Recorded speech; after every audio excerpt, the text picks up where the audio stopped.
down and I turned around, and I saw my reflection in a snow-covered hill, and a landslide brought it down. Okay, so the way we're going to talk about this is not exactly the way they do it, not the way Lindsey Buckingham plays it, not the way the Dixie Chicks played exactly, but it's going to be a really good start for our finger picking, and it will be close enough that people know exactly what song you're playing, and that is, of course, what's most important. But there are a few concepts, important things that I realized from my last couple lessons that if we don't have the foundation of, then it's a little bit harder to get going. So I figured might as well start at the beginning. Your finger picking basically is going to go like this. We break it down. It goes thumb on your 6th, 5th, and 4th strings. It's the E, A, and D. Your thumb is going to be playing all 3 of these strings. It's a lot of work for the thumb. And each of your other fingers gets its own string. Your first finger is on the 3rd string, your second finger on the 2nd string, and your 3rd finger on the 1st string. That's G, B, and E. 1, 2, 3. And your thumb on these 3. So if you're going to go up all 6, it goes thumb, thumb, thumb, 1, 2, 3 on your way. But there's a couple things to consider.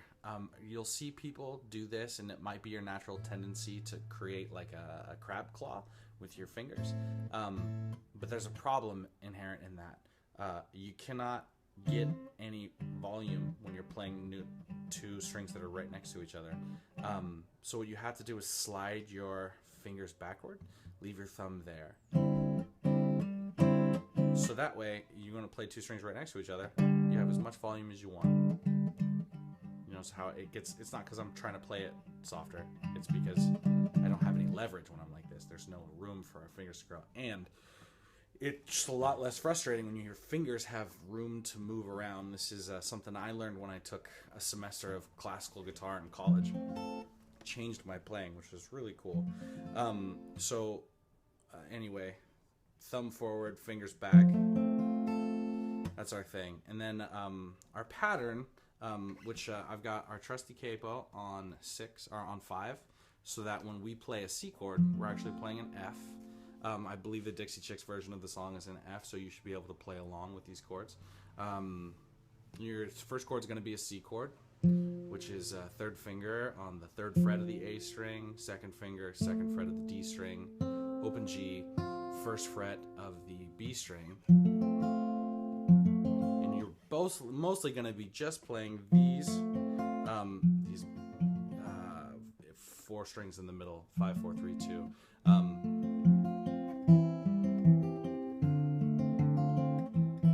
So you get the idea. But let's just focus. We'll keep 1 chord in the left hand. We'll keep the C chord, and we'll work on our right hand. Okay, right hand. The pattern is going to be 5, 4, 3. Remember, our thumb is playing 5 and 4. First finger's on 3. 5, 4, 3. 5, 2, 3. 5, 4, 3. 5, 2, 3.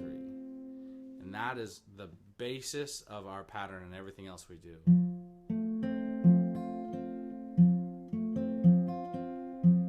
You're going to speed it up. And then we can focus on changing the chords. Second chord is going to be a G over B, which is a 2nd finger on the 2nd fret of the A string, open, 3rd fret of the B string. Remember, we're just playing these 4 strings in the middle.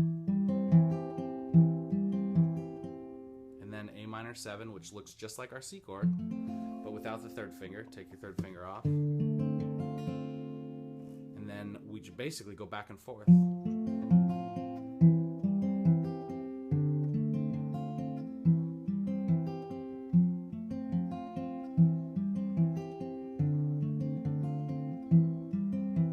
Something to consider: when you play your 2nd chord, the first note you play is this note.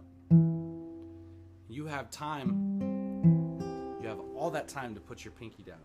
And if you take that time, then what happens is you have have a more legato picking pattern. So rather than this, which is not very connected, if we leave that finger down and wait to put our pinky, see that?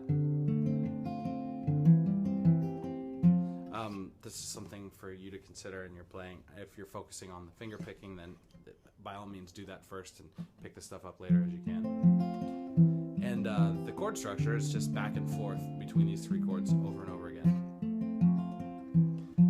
Took my love, took it down, climbed the mountain and I turned around. Okay, you get it. So there's a couple of changes or additions you can make. Things that I like to do that change it up from chord to chord, or when you're going to another section, or just to make it so that it's not all so monotonous. If you got this down like it's no problem, 5, 4, 3, 5, 2, 1, you can play 5, 4, 3, 5, 2, 4, 3 instead of 5, 4, 3, 5, 2. Yeah, instead of 5, 4, 3, 5, 2, 3, you can play 5, 4, 3, 5, 2, 4, 3, and it just adds one little note. But listen to what it does.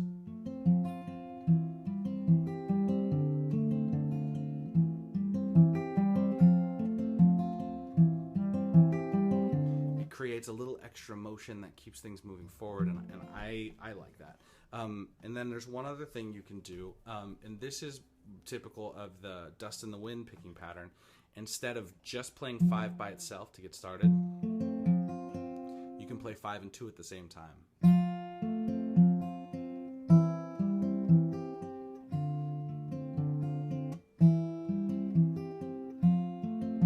And just that one change makes a really nice lift in the song if you want to do that. And when you do that, if you do, when you go to your G over B, play your second finger only on the second fret of the A string first, and then when you finally pick the second string with your middle finger, that's when you put your pinky down. So it sounds like this.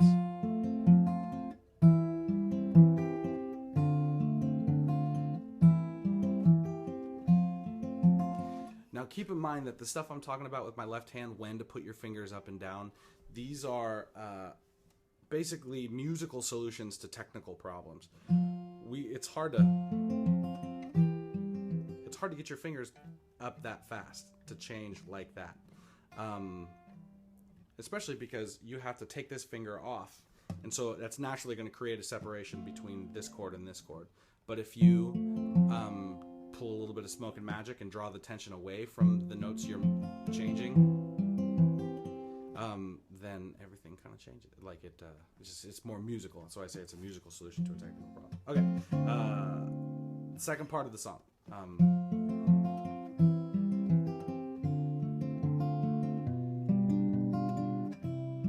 So when we switch to the second part of the song, they modulate into the dominant, or instead of everything being in C, all of a sudden we're in G. It's G, D over F sharp, E minor. The only thing that changes in our pattern is the bass note. Rather than the bass note being the 5th string, it becomes the 6th string. So watch this. Our G chord,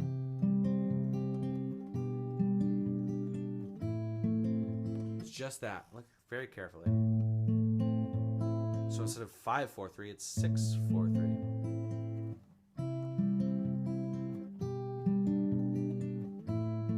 And this is typical with all your finger picking for your when you switch to chords with bass notes on the 6th string, you just change that one note. You don't have to change the whole pattern. You don't bring the whole thing down.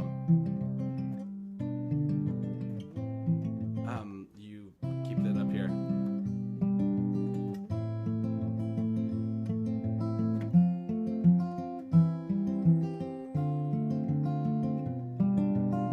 So our first chord is a D7 over F sharp. So our thumb is on the 2nd fret of the E string. We're going to play 2nd fret of the G string with our middle finger, and 1st fret of the B string, or the 2nd string, with our 1st finger. And then G, which is 3, 2, open, open, open, or 3, 2, open, open, 3.